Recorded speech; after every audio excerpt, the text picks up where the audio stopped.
Halleluja. Ja, Here, in U spore wil ons wandel. Maar hoe kan ons in die spore wandel as U ons nie trek nie? Die Hebreërs skrywer, Here, het van ons geleer dat ons moet buitekant die laar gaan en saam met U lei.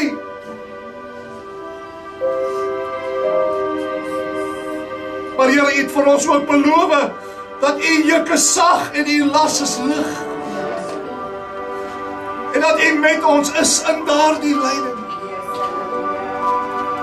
Die Handelinge skrywer het gesê, in die wêreld sal ons verdrukking hê. Menigvuldig is die teëspoede van die regverdige, maar deur die alles red die Here hom. Here Jesus, U was nie net gedood nie, U was vermorsel. Vir my, sodat ek lewe kan hê. Hoekom sal ek dan nie ook gewilliglik my lewe aflê vir Jesus Christus, die een wat vir my gelei het?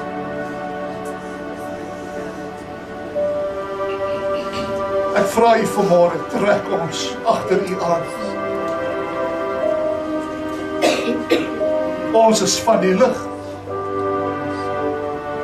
Ons is U kinders. En hy wat van die lig is en die lig lief het, kom na die lig. Ons hardloop na die lig van die wêreld vanmôre. We have decided to follow Jesus. No matter what the cost, no matter what the price, Jesus paid it all for me. Therefore I lay my life down also for Him. Dis al wat U vra. Gee my jou lewe. Gee my jou hart. Is U bereid om opnuut vanmôre daardie toewyding te bevestig? Here, ek gee U my lewe. Ek gee U my hart. Nie soos ek wil nie, Here, maar soos U wil. Nie my plan, Here, maar U plan. Nie my weg nie, maar U weg. O Here, ek vra vanmôre, trek ons nader. Aan die eensdeurstoke sy, dat ons sal besef opnuut vanmôre, wat het dit gekos, sodat ons vanmôre U kan ken.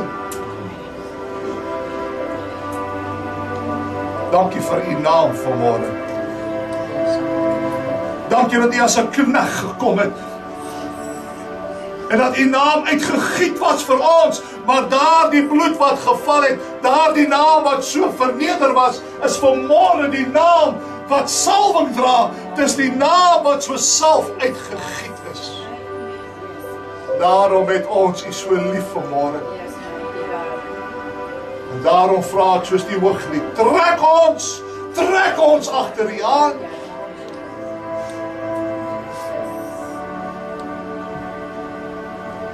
Laat vanmôre se diens gekenmerk word, Here, deur 'n hertoewyding aan God en sy wil in ons lewe.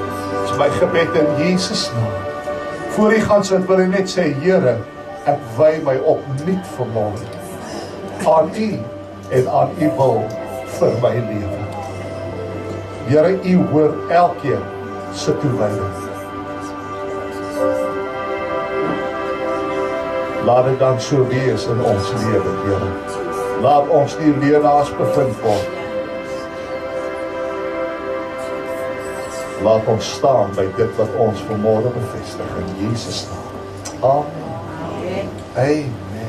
Ja, trek my nader, Here. Trek my nader. Jy weet, die wêreld is maar koud, is dit nie? Behalwe vir die fisiese, is dit 'n koue wêreld daar buite. En wie wil nie, as jy vasgevang is in 'n koue woud, of 'n koue omgewing, of in die Antarktika, of IJsland, of Siberië, Kamchatka, al die koue plekke. Wie sal nie, as jy 'n vuurtjie sien brand, hardloop om naby die hitte te kom? Daar is 'n lig in die wêreld, my vriende. Nie baie mense soek daardie lig nie. Maar ek weet die wat vanmôre hier is, soek dit. So ek vra vanmôre, wil u nie saam met my hardloop na die lig? Daar waar ons veilig is. En die Here het ons beloof, niemand sal jou uit my hand uitruk. Maar dan moet jy seker wees dat jy is naby hom. Dat jy naby hom bly, naby hom vertoef. Want is baie keer ons wat uit sy hand uitklim. Baie keer dan hoor ek mense sê, maar die Here is so ver van my af. En dan dink ek, maar die Here is op dieselfde plek waar hy al die tyd was. Hy het nie van adres verander nie. Die hemel het nie geskuif nie. He's still the very same place. Wat gebeur is, ons beweeg weg van hom. En hoe verder jy van hom af weg beweeg, hoe harder moet jy praat om mekaar te hoor, nie waar nie? Maar hoe wonderlik sal dit wees as ons so naby hom is, dat hy ons kan lei, soos die psalme sê, met sy oog. Kyk, ek het 'n pa gehad, né? Hy het 'n manier gehad om met sy oë te praat, meer as wat woorde kan sê. Hy maak net, dan weet ek, maak 'n skuifboet, hè? En jy het 5 sekondes. Basically. Hoe wonderlik sal dit wees as ons so intiem met God kan verkeer. Ek Catherine, dat die Here jou kan lei met sy oog. Hy kyk net vir jou, dan weet jy presies wat hy wil hê. O, trek my nader, Here, aan die eens deur so dood te sy. Vanmôre, broer en suster, is so 'n bietjie van 'n leringsmôre. Jy sal agterkom dat ons wissel so tussen lering en bemoediging en soms so 'n bietjie vermaaning. Ek dink dis 'n goeie bestanddeel om 'n mooi resep tot stand te bring. Ons moet soms vermaan en ons moet soms leer. En dan moet ons ook mekaar versterk in die Here. Ek dink dis 3 goeie bestanddele om 'n gesonde gees te huisves. Amen. Amen. So vanmôre gaan ons weer 'n bietjie lering gee. Maar dis eenvoudige lering. Weet jy hoekom? Want die evangelie is eintlik eenvoudig. Dis mense wat so moeilik raak. Ons hou daarvan om ingewikkeld te klink, né? Want as jy ingewikkeld klink, dan dink mense jy's baie slim. Want jy het groot woorde en geïntegreerde konsepte. Jy weet, en jou paradigmas is van hoogstaande kunstige gehalte. En dan dink mense, hy's slim. Ons kan nie met hom redeneer nie. Ag, mag die Here my help. Dat jy altyd sal ervaar, daar's vrymoedigheid waar ons met mekaar kan praat oor die eenvoud van die evangelie van Jesus Christus. So ons gaan vanmôre met mekaar praat oor die eenvoud van die evangelie van Jesus Christus. En met dit in gedagte wil ek wil u nie die Bybel saam met my oopmaak. Daar by 2 Korintiërs, hoofstuk 11. En ons gaan 'n paar verse daar saam lees. Terwyl jy blaai, gaan ek net vir ons 'n gebed doen. Hemelse Vader, dankie vir die seun Jesus Christus. Dankie Jesus Christus, dat u bereid was om die hemel te verlaat vir 'n mens soos ek. En dat u lewe kom aflê het vir my. Want u het my so lief gehad. Ek loof u en ek aanbid u en ek bewonder u vir die groot liefde en die bereidwilligheid om vir my te sterf. Ek eer u daarvoor. Leer ons meer. Leer meer omtrent u wil ek weet vanmôre. Leer my van u reddingskrag. Leer my van u liefde vir my. Ek wil u ken beter as enigiemand anders. Leer ons vanmôre wie u is. In Jesus naam. Amen. 2 Korintiërs hoofstuk 11. Ons lees hierdie woorde wat Paulus vir die gemeente skryf. Vers 3. Hy sê, maar ek vrees dat net soos die slang Eva deur sy listigheid bedrieg het, julle sinne so miskien bedorwe kan raak, vervreemd van die opregtheid teenoor Christus. Want as iemand kom en 'n ander Jesus verkondig as wat ons verkondig het, of as julle 'n ander gees ontvang het as wat julle ontvang het, of 'n ander evangelie as wat julle aangeneem het, laat julle dit goed geval. So. As jy die King James weergawe lees van daai vers 3, daai woordjie opregtheid van Christus, hy sê, it talks about the simplicity of Christ. The simplicity of Christ. Die eenvoud van Christus. Hy is nie moeilik om te ken nie. As jy hom, my pa het my altyd gesê, hy sê, luister, die Bybel kan of jou beste vriend wees of jou grootste vyand. Maar hy sê, die Bybel is 'n vriend van die wat dit lief het, maar 'n vyand vir die wat dit haat.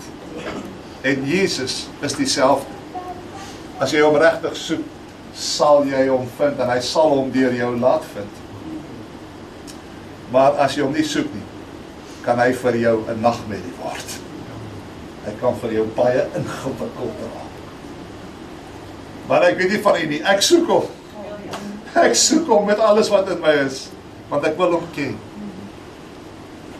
Nou broer en suster, die Korinthe gemeente, dit was 'n hawe stad gemeente gewees. Ken julle hawe stede? Kaapstad is 'n hawe stad. Is dit nie interessant nie, dat by hawe stede is sonde vier hoogtyd? Want dis waar al die lande se skeepsvaarmanne inkom, en hulle kom met al hulle dinge, en dit is gewoonlik waar hulle wil uitspan vir 'n week of 2, en dan wil hulle alles beskikbaar hê, van drank tot vrouens tot alles. Want dit is ons vakansietyd voordat ons weer vir maande op die see is. Nou Korinthe was so 'n hawe stad, en dit was 'n sondige stad gewees. Maar Paulus het dit goed gedink om in Korinthe die evangelie te gaan gee. En mense het so positief gereageer, dat daar het 'n lieflike gemeente ontstaan in Korinthe. Maar hoe het ons nie al geleer, dat wanneer 'n gemeente tot stand kom, dis nie lank nie, dan begin daar argumente en debatte. En ons sien dat mense verdeeld raak onder mekaar, omdat ons nie dieselfde taal altyd praat nie. En ons argumenteer oor dinge. Nou die Korinthe gemeente, nadat hulle vir 'n tyd tot stand was, het dit so daar gebeur, dat hulle het begin onderling, kinders van die Here onderling begin argumenteer en debatteer oor alles en nog wat, en dit het verdeeldheid onder die gemeente gebring. Jy sien, toe Paulus nog daar was, het het goed gegaan. Dinge het vlot verloop. Maar toe Paulus die gemeente verlaat, want onthou, hy was 'n sendeling, hy het nog missiewerk om te gaan doen. Toe hy uit is uit die stad uit, weet jy wat gebeur toe? Toe kom daar ander valse leraars en valse profete in die stad en in die gemeente in. En hulle eerste missie was om Paulus as mens te verkleineer en sy apostelskap te diskrediteer. So voordat jy vir mense iets kan bied, moet jy eers afbreek wat hulle reeds in glo. So jy begin by die persoon wat vir jou iets geleer het. Jy breek eers die persoon af, en dan wat hy vir jou geleer het. En dis presies wat daai apostels en profete gedoen het. Of daai leraars en profete. Hulle breek van Paulus af, en hulle verkleineer hom. En hulle plaas twyfel op sy apostelskap. En die mense luister maar te gewilliglik. En toe wat gebeur is, daardie valse leraars en daardie valse profete, hulle beveel toe hulle self aan by die gemeente. Sê, luister vir ons is die ware kinders van God. Ons is die ware leraars. En hulle beveel hulle self aan, en hulle begin toe om hulle leer aan die mense oor te dra. En wat toe natuurlik gebeur, dit veroorsaak spanning, want hulle het eers dit geglo, maar nou hoor hulle nie, ek moet nou so glo. En ons het eers hierdie man vertrou, nou moet ons die manne vertrou. En dit bring spanning, argumente, verdeeldheid. Paulus sê, sommige sê ek is van Cephas, ander ek is van Apollos, ek is van Christus. Hy sê ek is so bly ek het nie van julle gedoop nie, want hy het nog gesê ek is nog van Paulus ook. En so het mense argumenteer, en Paulus kom te hore van hierdie verdeeldheid. Hy kom te hore van al hierdie debatte en argumente in die gemeente, en daarom het hy dit nodig gehad om 'n brief te skryf, om hierdie verskille en verdeeldheid aan te spreek.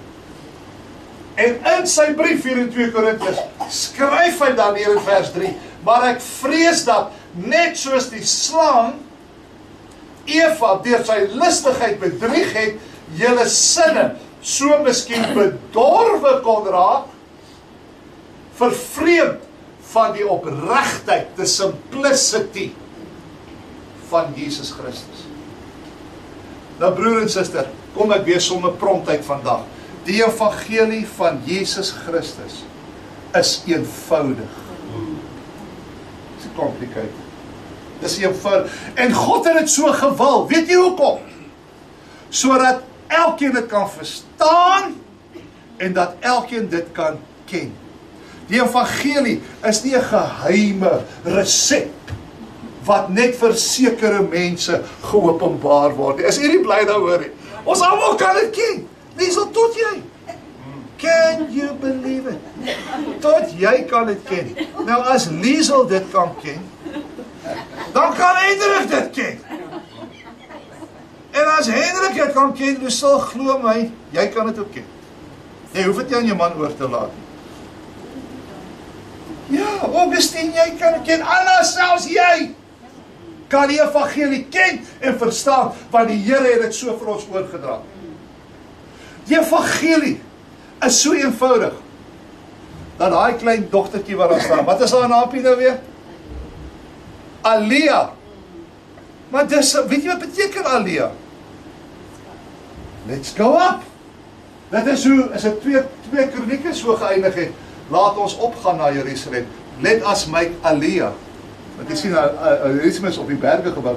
Kom ons gaan op, let us go up to the mountain of the Lord. Wat 'n mooi naam, Alia. Het jy geweet is wat het beteken? Wow. As die Here my dogtertjie gee, ja, hier gaat die Alia gemaakt word.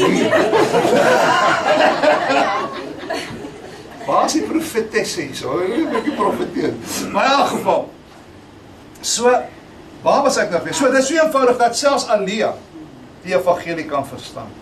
Dat Alia kan verstaan, daar is 'n God in die hemel, wat my lief het.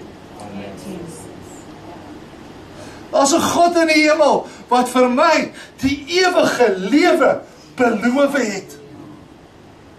En al wat ek moet doen is, ek moet my geloof plaas in sy seun, Jesus Christus, dat hy vir my gesterwe het, en ek moet my lewe aan hom oorgee, en ek moet my sonde bely, en hy sal my sonde vergewe, en hy sal vir my die geskenk van die ewige lewe gee. Dis mos eenvoudig, is dit nie?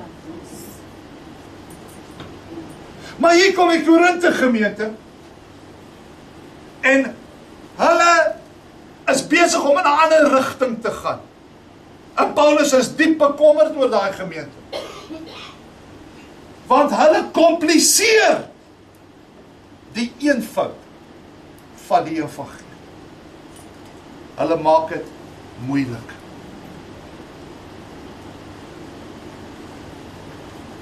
En as gevolg van al hierdie debatte en argumente oor Griekse woordjies en name en al die goed, het daar verdeeldheid in daai gemeente ontstaan.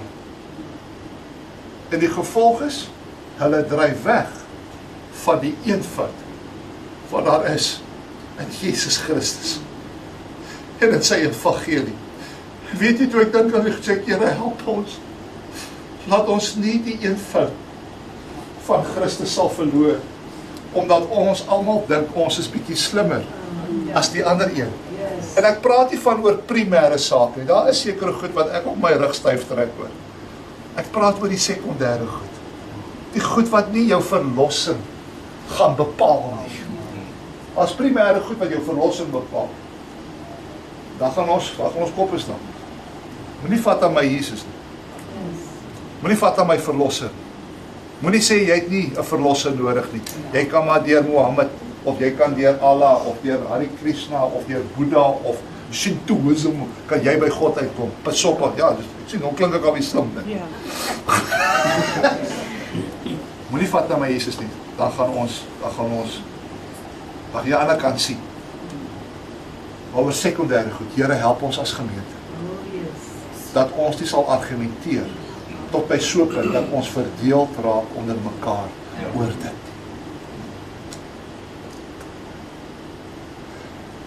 En dis wat met hulle gebeur het.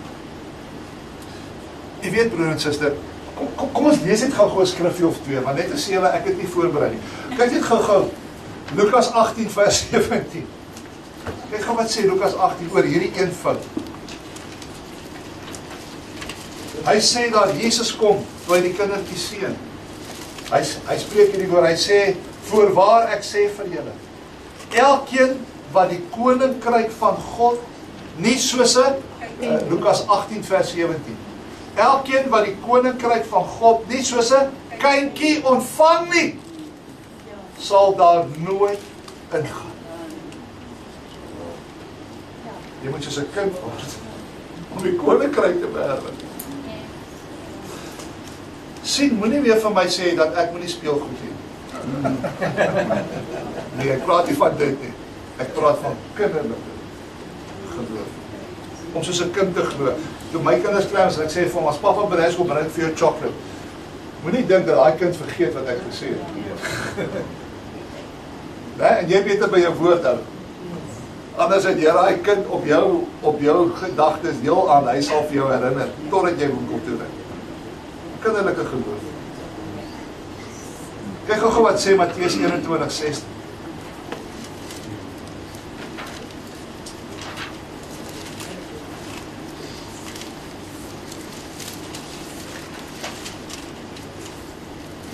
Hy sê vir hom,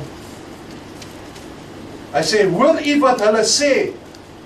Jesus antwoord hulle, ja, het julle nooit gelees?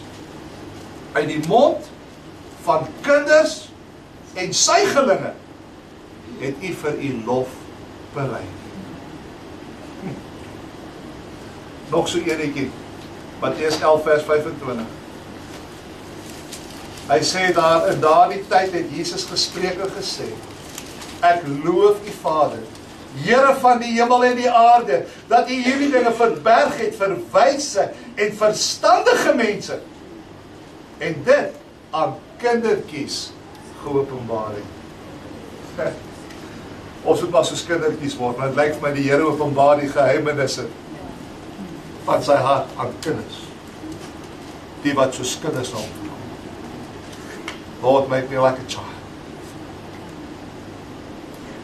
Nou, broer en suster, dit wil vir my voorkom, asof daar baie mense is, wat struikel oor die eenvoud van die evangelie. Dit wil vir my voorkom asof daar mense is wat probeer om met opset die evangelie van Jesus Christus te kompliseer, tot by so 'n punt dat niemand dit kan verstaan. Ek verbaas my oor hoeveel mense nie weet wat is die evangelie van Jesus Christus nie. En dan kom hulle jare al in die kerk saam. But they don't know the gospel. Hulle weet nie hoe dit werk. Maar toe maar na vanmôre glo ek u sal kan uitstap en die evangelie kan gee vir iemand op 'n eenvoudige manier. Want ek gaan dit vir u net so op 'n eenvoudige manier in 'n storie vorm, want sien kinders hou van stories. Ek dink dis ons raak te complicated want ons wil te feitelik raak. Sit dit om in 'n storie. Ons onthou mos stories. Onthou julle oom Attie se slaaptyd stories? Nee, het julle nie oom Attie se slaaptyd stories gehad nie? Daar's 'n gebrek in julle opvoeding. Die rooi boek. Tannie, sê tog net vir my, jy het oom Attie se slaaptyd. Jy's te jong, jy's voor ons. Jy sien, nou maak hulle die taak moeilik vir my. Maar dis asof mense met opset dit kompliseer. Kyk gou wat sê Paulus oor sulke mense. Hy kom na in Korintiërs 1.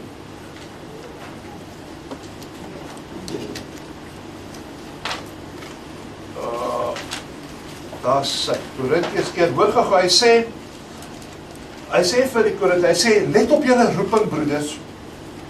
Hy sê, julle is nie baie wyse na die vlees nie baie magtiges nie baie edeles nie, maar wat dwaas is by die wêreld, het God uitverkies om die wyses te beskaam.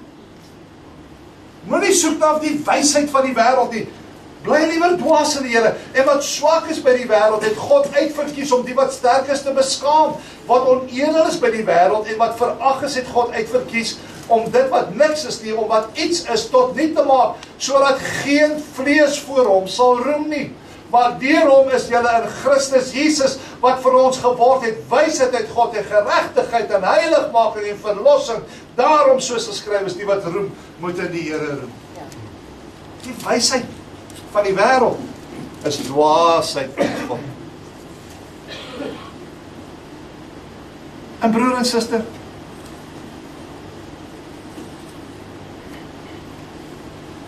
is dit nie beter om oor te gee aan die eenvoud van die evangelie, as om die wysheid van mense te soek? God het, jy weet, jy kry mense, wat hulle sal argumenteer en debatteer oor alles en nog wat, om jou te kry om presies te dink soos wat hulle dink. Hulle maak het hulle missie om jou te kry om te kyk na die Bybel en die evangelie soos wat hulle daarna kyk. En as jy dit nie doen nie, weet jy wat doen hulle dan? Dan sny hulle self af van jou af. En wat hulle doen is, hulle sal jou verkleineer. En hulle sal jou bestraf, omdat jy nie presies dink soos wat hulle dink. En doen soos wat hulle doen nie. Ken jy sulke mense? Ons het mos al met sulke mense te doen gehad. Nie waar nie? Ek het my al gewonder oor, hoe moet God voel? As hy oor die eeue, want onthou, Jesus bou al sy kerk vir 2000 jaar. Hy het gesê, Mattheus sê, ek sal my gemeente bou, en die poorte van die hel sal dit nie oorweldig nie. Maar God wat die einde ken van die begin af, hoe moet hy kyk na die kerk vandag, wat oor die eeue heen gekenmerk word deur argumenteer, gekenmerk word deur debatvoering. Weet, ons leef nou hier vir 70 jaar en ons dink ons het we've got it all. Ons het nou alles uitgefigure. Luister, dit gaan al vir duisende jare so. En mense verskil oor alles. Vat net, noem enige topietjie, dan sal ek vir u vinnig sê oor waar lê die verskilpunt in die kerk. Wil iemand 'n topiek gooi? Die groot doop. Oor hoe gedoop moet word. Sommige mense sal sê, nee, jy doop net in die naam van Jesus. Ander sal sê, nee, naam van die Vader, Seun en Heilige Gees. En hulle sal split. Hulle sal 'n ander kerk gaan begin oor dit. Een sal sê, nee, jy druk net 1 keer onder. Die ander sal sê, nee, jy druk 3 keer onder. Kerke sal split. Ander mense sal sê, nee, jy doop kindertjies. Nou daarso sal ek sê, luister, daar's 'n rede vir 'n split. As jy wil my as 'n babatjie doop, want dis onbybels. Ek praat nie van goed wat onbybels is nie. Ons is nie verbondskinders in daai opsig dat my kind moet Nee, aan sulkes behoort die koninkryk van God. Jesus was baie duidelik soos hy sê, maak disippels en doop wie? Hulle, die disippels. Jy moet tot geloof kom. So daar sal ek sê, nee, ek kan nie hiermee saamgaan nie. Maar of ek nou eenmaal of 3 maal my kop onderdruk, en of ek nou sê Vader, Seun, of net Jesus Christus, mense, hulle sal verdeel as gevolg van dit. Dis sekondêr. So Tannie het nou 1 topik genoem. En daar's kerke wat ontstaan het, omdat hulle verskil met mekaar oor hoeveel keer moet ek geonderdompel word. Hoe moet God voel oor sy kinders, wat oor alles en nog wat verdeel? En as daar mense wat dit soek, hulle soek om te verdeel, en hulle gebruik die argument van, as jy nie dink soos ek dink nie, is jy vals. Broer en suster, het nie agtergekom oor Jesus se bediening. Jesus se bediening was 'n bediening van verskeidenheid. Jy het agtergekom. Jesus het verskillend bedien, afhangende van die situasie. En hy was nie beperk in homself tot hoe hy bedien het nie. Dink gou-gou, toe hy gebid het vir die mense wat blind was, het hy altyd op dieselfde manier mense bedien wat blind was. Nee, ek weet van party mense het hy net op afstand gestaan en gesê, word siende. En dan gaan hulle oop. Vir ander mense het hy gesê, nee, spoeg in die grond, vat bietjie modder, smeer dit op die oë en sê, gaan was jou die badwater van Siloam, en daar kom die man siende terug. Die een het hy aangeraak en die ander een het hy nie aangeraak nie. Maar die resultaat was dieselfde, albei het gesien. Die melaatses. Vir die melaatse gesê, gaan! Het jy hulle gevat nie, en hulle was almal genees. Net julle teruggekom en gesê, dankie Here, dat jy my gesond gemaak. Maar ander melaatses het hy aangeraak. Sommige het hy aangeraak, ander het nie aangeraak nie. Maar hulle almal het gesond teruggekom. Die resultaat is wat belangrik is, nie waar nie? Maar glo my vry. Vandag sal jy bedieninge kry wat sal verdeeld wees oor, moet ons aanraak of moet ons nie aanraak? Jy sal in een straat, bo in die straat sal jy die bediening wat sê ons raak aan. Ons is die aanraak bediening. Maar net af in die straat, dan kry jy 'n ander kerk wat sê nee, ons vat nie. Ons raak nie aan nie. Die nie aanraak bediening. En daai nie aanraak bediening het gekom uit die aanraak bediening uit. Hulle het afgestig oor aanraak.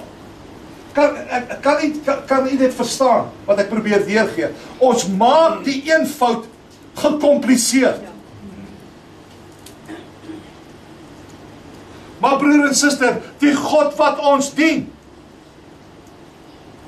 het dit vir ons eenvoudig gemaak, en hy gaan nie beperk word in jou klein wêreld nie.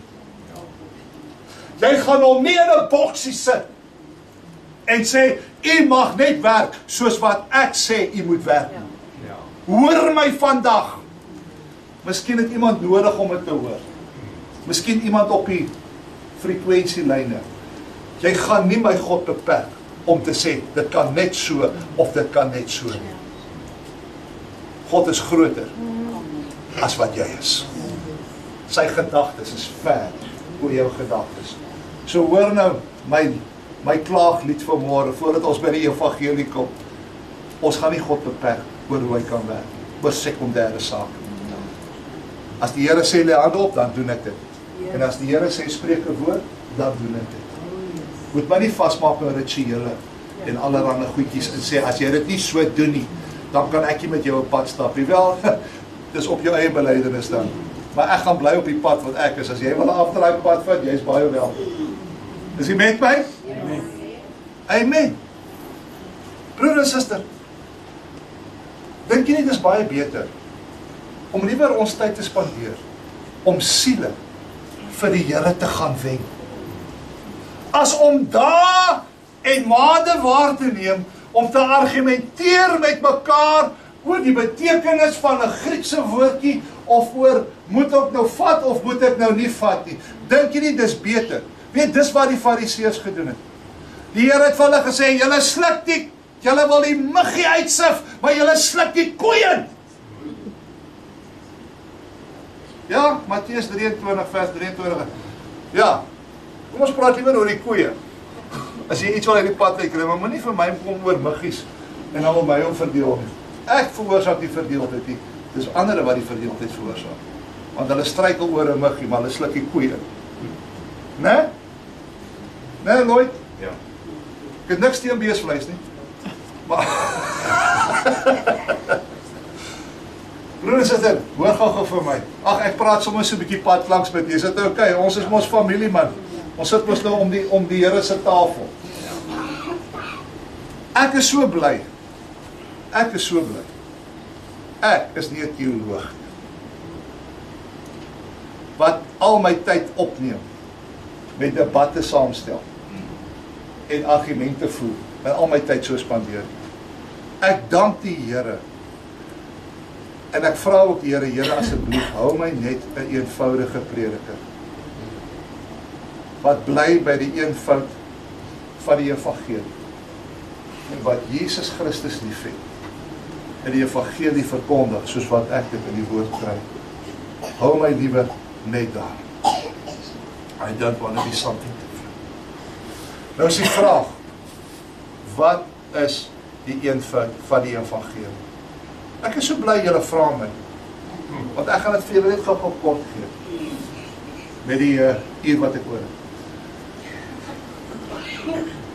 Die eenvoud van die evangelie is dit is God se verlossingsplan vir die mensdom. Ja, amen. Julle kan dit saam sê, dit is so eenvoudig. Ja, ja. Wat is die eenvoud van die evangelie? Dit is God se verlossingsplan vir die mensdom. Wil iemand met my verskil daaroor? Wil iemand uit die koeie insluk? Hoe werk dit? Kom ek vertel vir u. Eendag, lank gelede. Dis maar so 'n storie begin. Eendag, lank gelede, het God die hemel en die aarde geskape. Maar die teoloë, hulle wil nou stry met ons oor hoe lank terug was dit. Was dit nou 6000 jaar of was dit nou 30 biljoen jaar terug? Laat hulle maar stry, ek sê God het die hemel en die aarde geskape. Ek sê te prediker.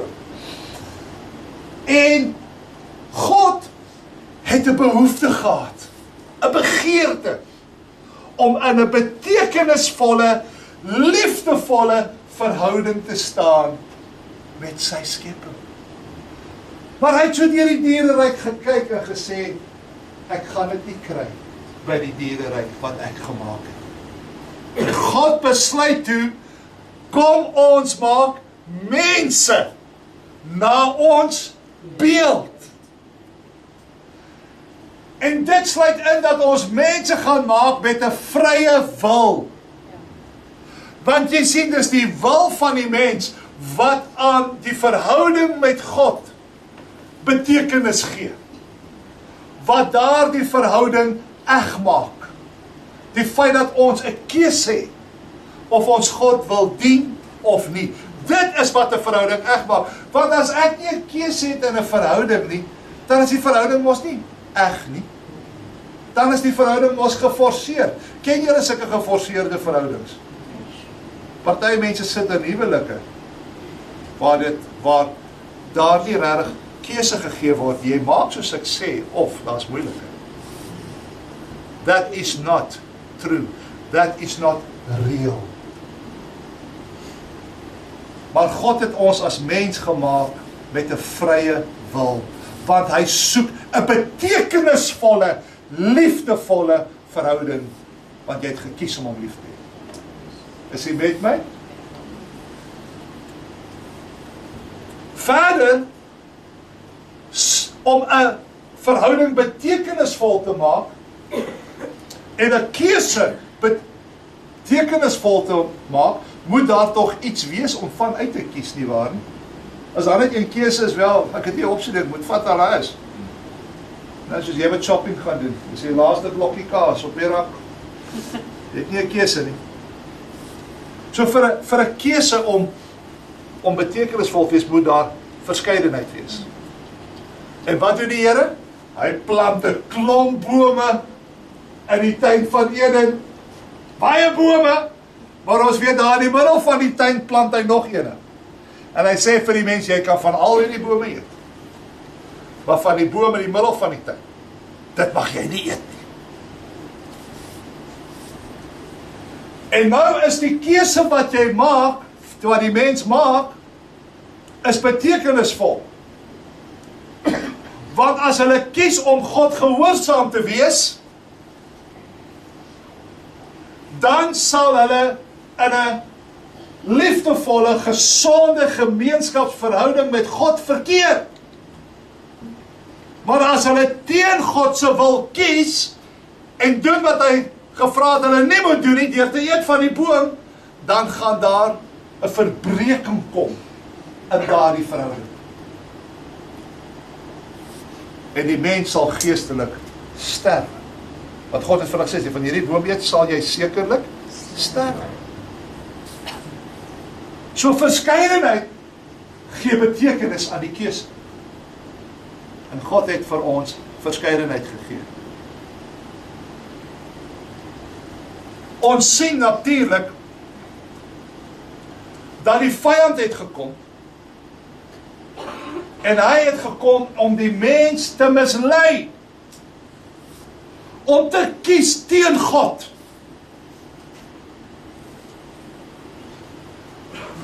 En hy het gekom met teologiese debatte, nie waar nie? Hy het gekom met allerlei argumente, het God gesê. Ek sê vir julle sekerlik, julle sal nie sterwe nie, maar God wil iets van julle weerhou. En dit is dat julle sal soos gode word, deur goed van kwaad te ken. So hy kom met argumente. En hy wil hê dat die mens moet kies teen God se wil. So nou het ons 'n keuse, gaan ons vir God kies of gaan ons teen hom kies? En dis betekenisvol. Verder sien ons dat die Here sê dat die vrug wat aan daai boom gehang het, was begeerlik. Dit was 'n begeerlike vrug. En dit maak die keuse ook betekenisvol. Want ons sien dat die alternatief is begeerlik. Die bome in die Eden was begeerlik, maar hierdie een ook net so en nog meer begeerlik. So dit gee vir jou keuse betekenis. Want as die vrug op die boom in die middel nie begeerlik was nie, dan was dit maklik om te kies, nie waar nie? Ek wil tog iets eet wat nie lekker is nie. Hoekom sal ek daar nou aangetrek wees daar? En broer en suster, ek weet nie of u dit so ervaar nie, maar sonde is nogal lekker. Dis begeerlik, is dit nie? Dis begeerlik vir die oë, dis begeerlik vir die vlees. As jy vir my sê sonde is nie lekker nie, dan gaan ons paaie skei. Sonde is aantreklik. En daarom gee dit jou keuse soveel meer betekenis, want as jy teen die begeerlikheid van die vlees kies om die Here te dien en in verhouding met hom te staan, weet u wat sê dit vir God? Dit sê vir hom dat jy het hom waarlik lief. Dis amper soos wat God vir Abraham gesê het, toe hy sy seun Isak moes geoffer het. Toe sê God vir hom, nou weet ek dat jy my lief het. Now I know that you love me. Dat jy bereid was om jou seun te gee. Om in gemeenskap met my te kan verkeer. So broer en suster, dit gee aan jou verhouding betekenis. As jy kies teen die vlees, dit sê vir God, jy het my waarlik lief, want jy het die wêreld vaarwel geroep. I have decided to follow Jesus. The world behind me, the cross before me. En dit sê vir die Here, dat jou keuse is eg. Want jy het gekies vir God, en teen jou eie vleeslike begeertes. Kan jy dit sien? Alles daar in die tuin. Is dit nog verstaanbaar? Jy moet sê, is dit nog maklik? Boeta, Kyle, verstaan jy wat papa hier sê? Alright. Johan sê hy verstaan, ek weet hy sê hy kan dit actually aanbied, dis so eenvoudig soos dit. Nou, dis nog een oor die tyd. Nog een oor die tyd. Behalwe dat die vrug begeerlik was, vir die keuse om ook betekenisvol te wees, moet God die keuse eer wat die mens gemaak het. Hy moet dit eerbiedig. As die mens vir God kies, eerbiedig het. As hy teen God kies, eerbiedig het. God moes dit eerbiedig om dit betekenis te gee, want jy sal nie lees dat toe die mens die vrug eet, dat God die vrug uit die hand van die mens geslaan sê, wat het jy doen jy? God het nie die vrug uit sy hand uitgeslaan nie. God het hom toegelaat om sy keuse te maak. En dit gee aan die keuse betekenis. Jy het 'n vrye wil om te kan kies, en God sal daai keuse eer. Hy eer dit tot op so 'n punt, wetende die pyn wat dit gaan veroorsaak as jy daai keuse maak. Maar God eerbiedig dit nog steeds. Wat sê Romeine 5:12? Want soos deur een mens sonde in die wêreld gekom het, en deur die sonde die dood, en die sonde tot alle mense deurgedring het. Dis 'n pynlike resultaat, nie waar nie? Maar God het dit geëer. Hy het die mens toegelaat. Hy het geweet dat as die mens daai vrug gaan eet, gaan dit die verhouding tussen hom en sy mens wat hy so begeer het, gaan dit verbreek. Want wat sê Jesaja 59:1-2? Dis julle sonde wat 'n skeidsmuur vorm tussen jou en God. En God het geweet as hulle dit gaan doen, gaan dit 'n breuk in die verhouding veroorsaak. En wat is sonde? Dit is wanneer jy jou wil stel bo kan God se wil. Wanneer jy sê ek gaan doen soos ek wil, terwyl jy in jou hart weet dat dit is nie God se wil. En dit veroorsaak 'n verbreking in jou gemeenskapsverhouding met God. O, vriende, so much for the bad news. So much for the bad news. I've got some good news. Want so lief het God vir ons gehad, dat hy nie bereid was om op te gee op sy oorspronklike begeerte wat hy gehad het. En dit is om gemeenskap met die mens te hê. Om in 'n gesonde, liefdevolle verhouding met die mens te staan. En daarom sien ons, as gevolg van sy begeerte, om in daardie verhouding te staan, Liesel, het God 'n plan gehad.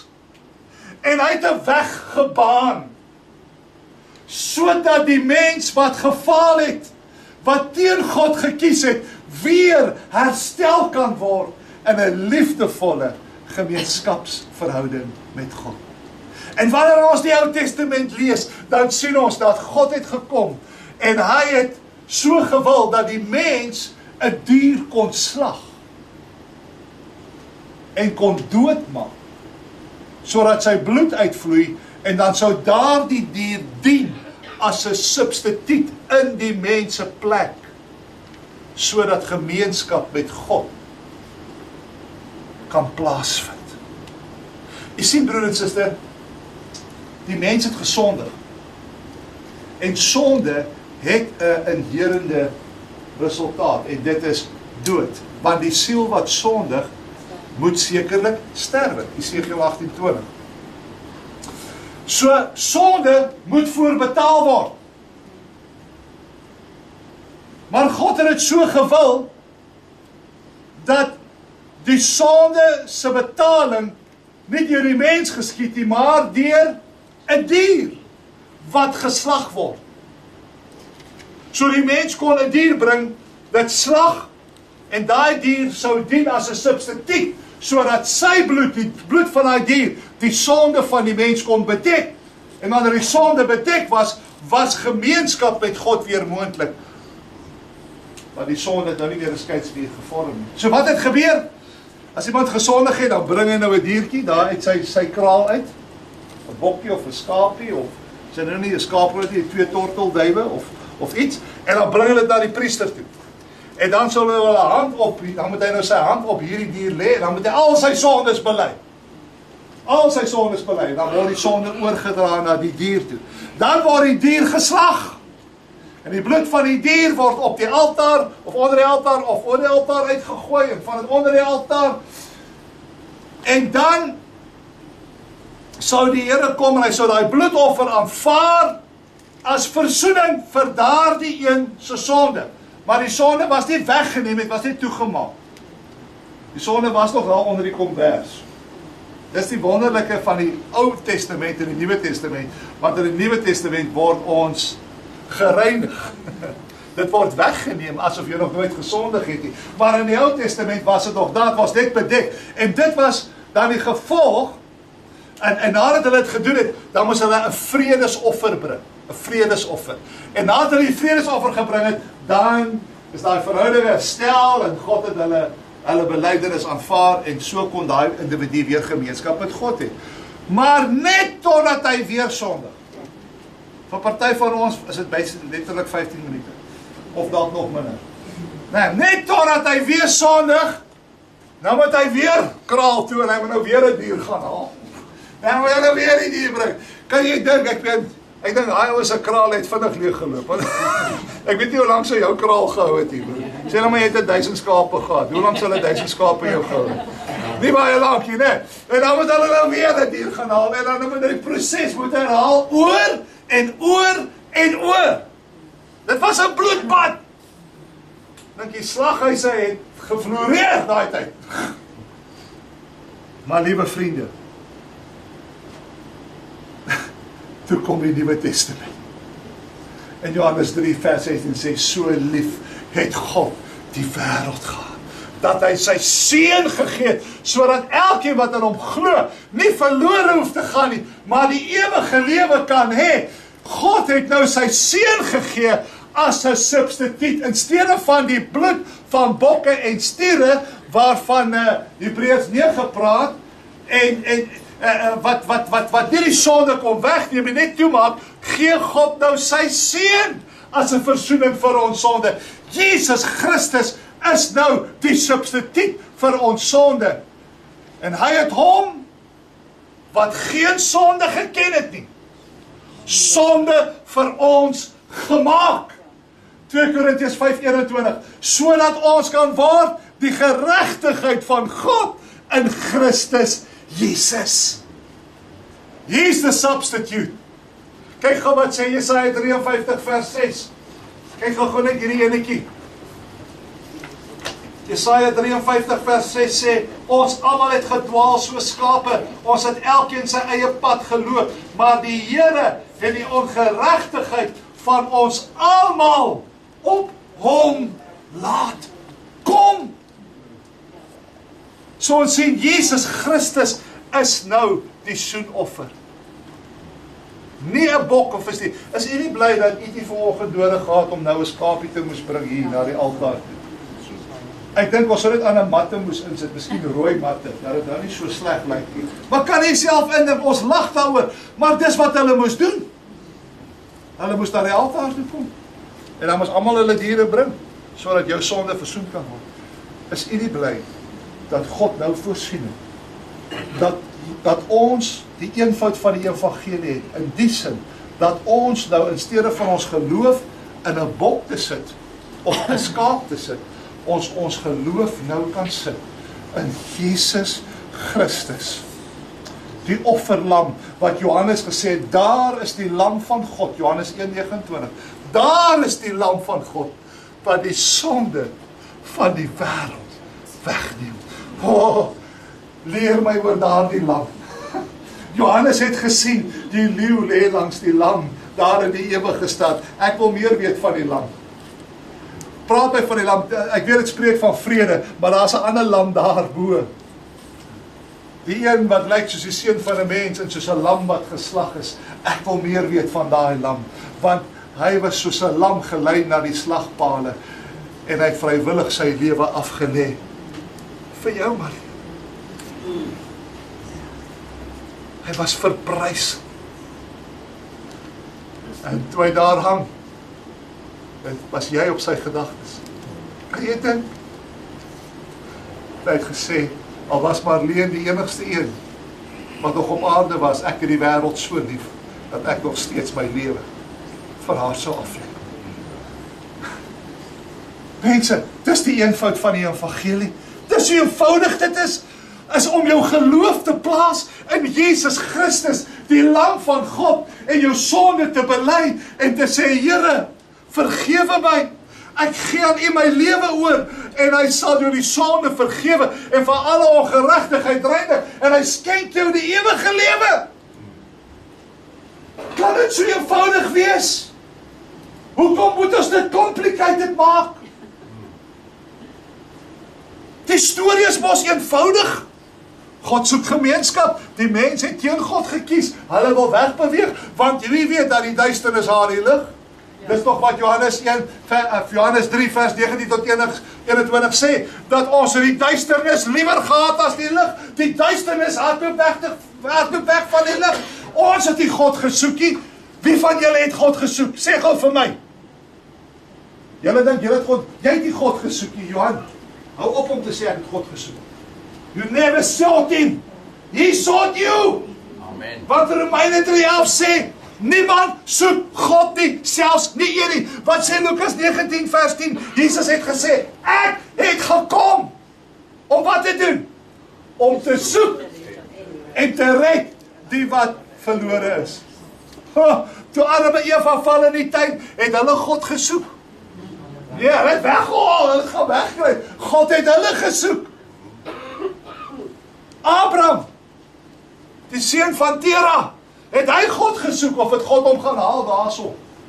Uit Ur. Gaan lees Joshua 24 vers 2-3. God het hom gaan haal, en hy het hom gevat hierdie land. Dit was nie Abraham nie.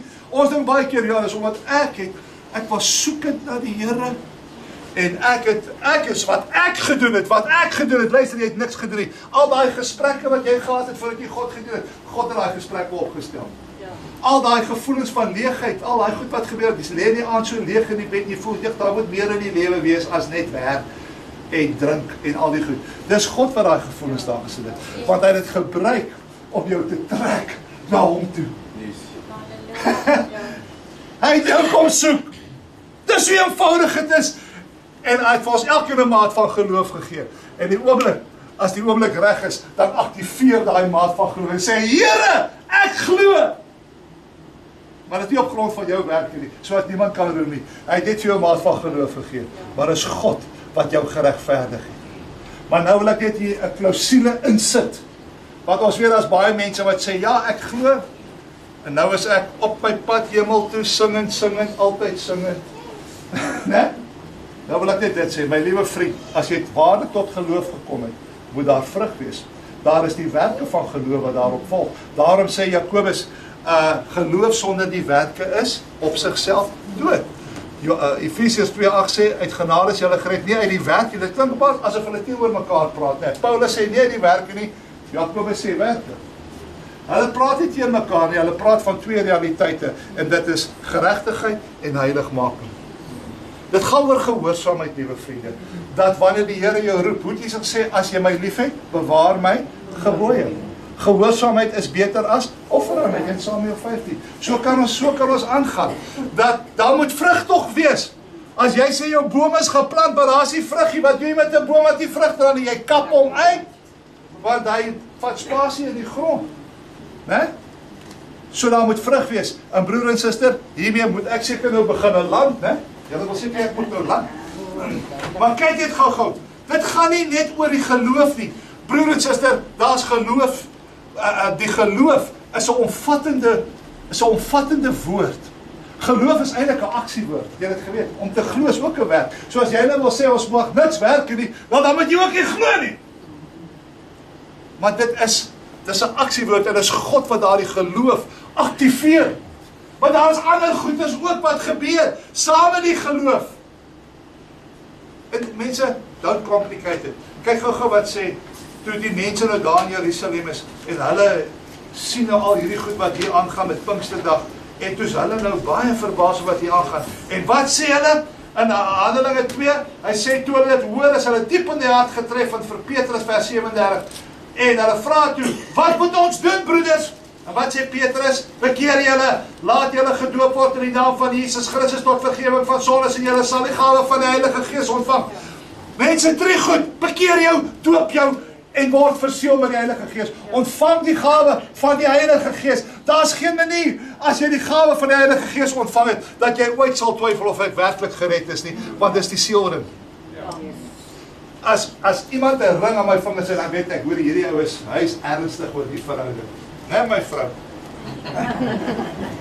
Hierso word die speletjies gespeel. En die Heilige Gees is die seelring. As jy wonder of jy kind van God is, ek vra net, is jy vervul met die Heilige Gees? Ja. Dan weet jy. Want die Here sal nie iemand die seelring gee, as daar nie 'n opregte verhouding is, as daai persoon nie waarlik gewederbaar is. Maar dis mos nou eenvoudig. Wat moet ek doen? Bekeer jou, laat jou doop. Wat het hy gesê van Paulus, Ananias, toe sê hy van daar, Handelinge 22:16, hy sê, staan op Paulus, laat jou doop en jou sondes afwas, terwyl jy die naam van die Here aanroep. Ek sê die bloed van Christus reinig van sonde. Ja, die bloed maak slawe vry. Dis die bloed, maar die doop red ook, want Petrus 3:21 sê, waarvan die teebeeld die doop ons nou ook red, nie as 'n afwassing van die vuilheid van die vlees nie, maar as 'n bede tot God om 'n rein gewete. Met ander woorde, selfs nadat baie gered is, sukkel ons nog baie keer met die gewete. Ja. Maar die doop speel 'n groot rol daarin om al daai skuldgevoelens weg te was. En ek het gesien goed gebeur wanneer mense gedoop word. Dis nie sommer net 'n simbool nie. Dis 'n aksie, dis 'n gebeurtenis. Maar ek nie daarop ingaan nie. So, mense, dis mos eenvoudig. Bekeer jou, Liesel. Laat jou doop. En word vervul met die Heilige Gees. Alraai. En dan laaste een. Maar dis mos nou eenvoudig, is dit nie? Ja. Ek kyk gou. Saam met dit, lees ons Handelinge 16. Want ons gesê vandag is Leringsdag. So Handelinge 16 vers 30 sê, dit is daai tronkbewaarder, toe die Here daai tronkdeure oopslaan, die tronkbewaarder nog al die gevangenes is weg, toe wil die tronkbewaarder sonder homself vermoor, want hy sal nie homself doodmaak as wat die Romeine hom doodmaak. Want dit was 'n erge dood wat 'n tronkbewaarder gekry het as hy van die gevangenes laat vrygaan. En toe sê Paulus, moenie, en toe hardloop hy in en hy skree hierdie tronkbewaarder, wat moet ek doen om gered te word? Nou weet ek nie, het hy nou bedoel gered word, of was hy bang, hy gaan doodgemaak word, maar maak nie saak, die Paulus gebruik die geleentheid en hy sê, glo in die Here Jesus Christus, en jy sal gered word. Kyk gou wat sê, Handelinge 16:30, en hy het hulle na buite gebring en gesê, meneer, wat moet ek doen om gered te word? Toe sê hy, glo in die Here Jesus Christus, en jy sal gered word, jy en jou hele huisgesin. Mense, as ek as 'n pa, my kind aan my toe kom en hy sê, papa, ek is jammer vir wat ek gedoen het, dan sê ek vir hom net daar, ek vergewe jou. Nee? Ek sê nie vir hom, luister, jy moet nou eers van my kar gaan was, en dan moet jy eers my winkel toe gaan, en dan sal ek besluit of ek jou wil vergewe nie. Die oomblik as jy, die Here werk 'n onberoulike bekering tot redding. Die oomblik as jy werklik, onberoulik, bely, op daai oomblik sê God, justify, maar het eindig nie daar nie, mense. Dus ons praat van die vrug van geregtigheid. As jy gaan lees verder, net daar in vers 33, en in dieselfde uur van die nag het hy hulle geneem en hulle wonde gewas, en hy is onmiddellik gedoop, hy en al sy mense. Dit kan nie net stop by die geloof nie. As jy my lief het, bewaar my gebooie. Dis 'n sakrament. So ons moet nou wys dat ons is geregverdig en ons moet ons laat doop. Dis alles deel van die proses van wedergeboorte. Mense, hierdie goed is mos nie eenvoudig. Bekeer jou, laat jou doop, word vervul en glo, bekeer, laat jou doop, Heilige Gees. Weet julle dit? Nee, ek glo dit nie. Ek glo dit nie. Julle kyk my aan met hierdie vaag oogies. Glo, bekeer, doop, ontvang die Heilige Gees. Glo, bekeer. Ja, ons kon al lang al klaar gewees, dis julle skuld. Tannie Rita, glo. Ja, bekeer. Vang jy. You got it, you got it. Jy mag nie lees nie. Dis mos eenvoudig, dis die eenvoud van die evangelie. Hoekom? Because God wants a relationship with you. Dis nie omdat hy wil snaaks wees nie. Dit is omdat God begeer om 'n verhouding met ons. Mos nou die storie vertel van die tyd van die Here, het ons nie. En hoe God dit so begeer. Dis eenvoudig soos dit. En dis elkeen se deel. Elkeen kan dit. Jy kan vandag deel word van dit. Deur jou geloof in Jesus Christus te plaas. En om te bely en te sê, kom woon in my hart, Here. Ek gee nie my lewe oor en ek gehoorsaam nie. Ek gaan nou in gehoorsaamheid aan die lewe. Dan kan jy ook vandag die ewige lewe deelagtig word. En so kan die verhouding tussen jou en God herstel word. Hy het dit so eenvoudig gemaak. Weet jy hoekom? Want hy wil nie enigiemand met enige verskoning hê nie. Maar ek het nie verstaan nie. Dis hoekom ek nou nee, hy het dit eenvoudig gemaak sodat almal dit kan verstaan, sodat niemand 'n verskoning het eendag oor hoekom hulle teen God gekies het. Jesus is die lewe. Kies Jesus. En jy sal lewe. Amen. Ek is klaar. Ons lees net die vers. Ek gaan niks sê oor die vers nie, ek beloof. Maar kom ons lees net Romeine. Ek beloof. Kom ons lees net Romeine 10. En dan is hy klaar. Romeine 10. Hy sê, maar die geregtigheid, vers 6, wat uit die geloof is, sê dit, moenie in jou hart sê, wie sal in die hemel opvaar, naamlik om Christus af te bring, of wie sal in die afgrond neerdal, naamlik om Christus uit die dode op te bring nie. Maar wat sê dit? Naby jou is die woord in jou mond en in jou hart. Dis die woord van die geloof wat ons verkondig. As jy met jou mond die Here Jesus bely en met jou hart glo dat God hom uit die dode opgewek het, sal jy gered word. Want met die hart glo ons tot geregtigheid en met die mond bely ons tot redding. There you have it. That's the gospel. And it's pretty simple. So moenie laat mense jou verlei nie. En moenie begin met argumente nie. Efesiërs 4 het gesê, kom ons bewaar die eenheid van die Gees. Nêrens het God gesê, ons moet oor alles saamstem nie. Wys maar daai vers wat sê, dat ek moet met jou saamstem. Want alle leerstellinge, op alle vlakke, vir ons om 'n verhouding te hê. God didn't say. Wat het hy wel gesê? Julle moet mekaar lief hê. Nou vra ek, wat is die muggie en wat is die koei? Ek dink daai's argumente oor muggies is waar ons nou die saamstem oor, moet ek aan iemand raak of moet ek nie aan iemand raak nie? Moet ek my hand op 'n malaatse lê of moet ek nie?